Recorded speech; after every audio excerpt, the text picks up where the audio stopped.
I know, I know, I know.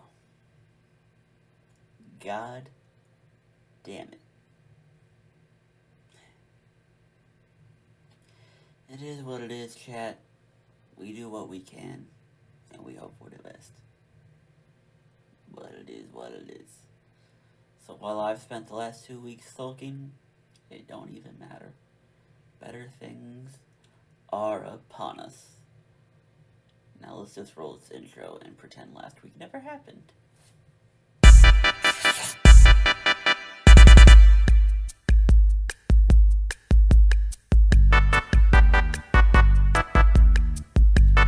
Hello everybody and welcome to Super Bowl 58 and my prediction for it. I'm your host, the Blind Canadian Cat. I say meow and I roll intros. And we have made it, folks. We have made it to the finish line. Super Bowl 58 is upon us. And whatever headlines or conspiracies or whatever you want to prove, it is what it is. Them damn Chiefs, they find a way yet again. And here they are. And them damn Niners, who you kind of saw after a while, like, yeah, they're gonna make it. Because they just tower over anyone. Realistically, the only thing they had to worry about was Dallas or Philly. And then once, like those were the main concerns. You had, like, a fate that the Lions might try something, but you were looking at Dallas and Philly. And so you get to the playoffs, Dallas and Philly both lose in the first round, and you're thinking, oh, Niners are cruising. Niners are cruising. Again, we love the Lions. We're happy for them. They could have won that game. They probably should have won that game. And we're excited for their future. But you kind of knew that San Fran was going to get here. You just kind of knew. Chiefs, on the other hand, they're basically doing the Brady thing. They're doing those Patriot things that we've been so used to. It's kind of half-assed the regular season to a point now where it's whatever. If we got to go on the road, we'll go on the road. We don't care. And what do? Led by their defense, no less. Shut down Miami's offense to them next to nothing. Handle the Bills at Orchard Park. And then go into Baltimore and silence that crowd. Casey did it. Casey did it. But before we go into an official recap of everything, let's take a look at last week. Now, a lot of people were on the lines. I was wondering, a lot of my friends I talked to, they were on the lines. I wanted to, but I couldn't do it. And for that alone is the reason why I have the records I have. 1-1 straight up, 1-1 against the spread. It is what it is. You could argue I should have been smarter and took the plus 3.5, considering it was a either way game, but you would have thought with the Ravens' expectations and the way KC had played, it would have been like you would have thought Baltimore would have dominated this game, and some would argue they probably should have. Who knows? I'm not the coaching staff. I don't have to explain or come up with a reason why things played out the way they did. But 2-0 in totals. Can't hate with that. So, playoffs, we got an 8-4 straight up. 4-8 against the spread because spreads are a bitch. And 9-3 on the totals. We take what we can get. But now, the moment is come. Let's talk. So, what are we going with? Kansas City. Yet again, we all know the story. They did it. They won a Super Bowl without Tyreek. And it's like, okay, they could be better. Kadarius will take a step. Sky Moore will take a step. Kelsey will be Kelsey. Pacheco's going to be a better running back. Sky Moore, Justin Watson. And then drafting Rashid Rice. It's like, there's options here. They could take the next step and go places. But then they didn't. Kadarius Toney being the main name floating around, but everyone had their fair share of mishaps and whatnot. Starting off with a bumpy start, losing to the Lions. Granted, you didn't get Kelsey in that game, but you lose that close one. You have some up and downs. You're still, for the most part, running away with the division, despite the lack of success in other places. Losing games, you in all intents, should not have lost. And just didn't look like your offense. That offense just did not look good. They did not. Now, their saving grace, more than anything, is the defense took a step up. They took a huge step up this year and became one of the best defenses in football, which is a weird thing to say about a Chiefs team. The Chiefs defense was the headline for the season, and arguably the headline in why they're in the Super Bowl now. Say what you want, based on how things fell out, they ended up leaving the 3rd seed, and again, it is what it is. You get Miami first round, Tyreek return, blah blah blah. It's gonna be freaking cold as hell, like -15, -20 degrees. Paleo business. Go into Buffalo. Buffalo has all this hype and momentum, and you think this is the one year they're gonna finally do it. Because if anyone should have won, it should have been Buffalo. Like Buffalo, we've been giving you so many chances, and like we've given you benefit of the doubt. It's been an Arrowhead. Now you get my Buffalo. Please do something. And once again, you did nothing, making a lot of us question: is Buffalo ever gonna figure it out? That's the question. And I guess now you can argue the same thing, going with the Ravens. This was your one chance, and the Chiefs still won.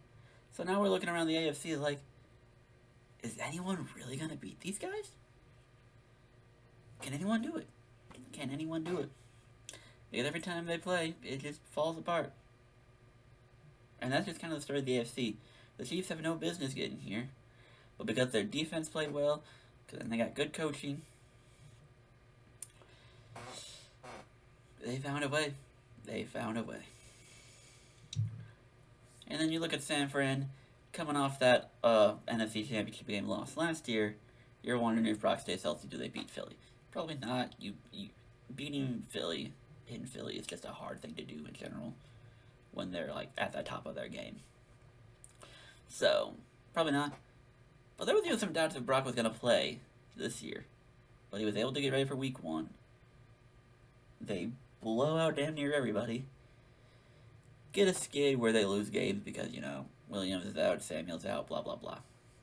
There's a skid. But they bounce back. Everyone gets healthy. Everyone has stayed healthy for the most part. And they just cruise. And you figured, yeah, Philly will be there, Dallas will be there, but Dallas always loses to San Fran, so it doesn't matter. Lions, we like the hype, but we don't know how reliable they'll be when the playoffs actually come. And so you got stuck in this wondering about San Fran. But as the season went on, you saw the dominance San Fran had. Blowing out Dallas, blowing out Philly. And then once you saw that, and then you saw Philly slowly falling off a little bit, you looked at it and thought, the Niners are going to run away with this. And I even made that assumption. I don't know if it was Dallas beating Philly or when it was exactly, but like the week after San Fran beat Philly, it's like San Fran's going to cruise. They're going to cruise to the Super Bowl here. There are good teams in the NFC, but the way the Niners are playing, no one was going to beat the Niners, especially if they get home field. And that was the thought. That was my thought going into the play. Like, there's no reason San Fran should not be in the Super Bowl. And what do you know? Here they are. So you could say this expectations met versus the Chiefs, who are, I'm not going to say playing with house money, but like, it's a surprise they're here. But that being said, now it's go time. And again, it's when you look at a game like this, you want to think about the storylines, because I think storylines do matter for certain things like this. What would this game mean to everyone? For most Chiefs players, not a whole lot. You can argue being a two-time champion sounds nice, but when you're a two-time champ as a receiver or a lineman or a D tackle or some shit like that, like a Super Bowl win or a Super Bowl loss does not directly impact your legacy. It's nice, but it doesn't directly impact you. But then you look at Mahomes. What is Mahomes' legacy right now? We're all thinking about him passing Brady. And while numbers will probably eventually back that up, Super Bowl wins gotta count too. So this game, I think, is more for Patrick Mahomes. You can think about Andy Reid, because if he gets another win, how long until we start putting him in the top 5 of NFL coaches? How long do we start doing that? I don't have any coach lists off the top of my head, but who's to say he's not getting close? A win would help him here.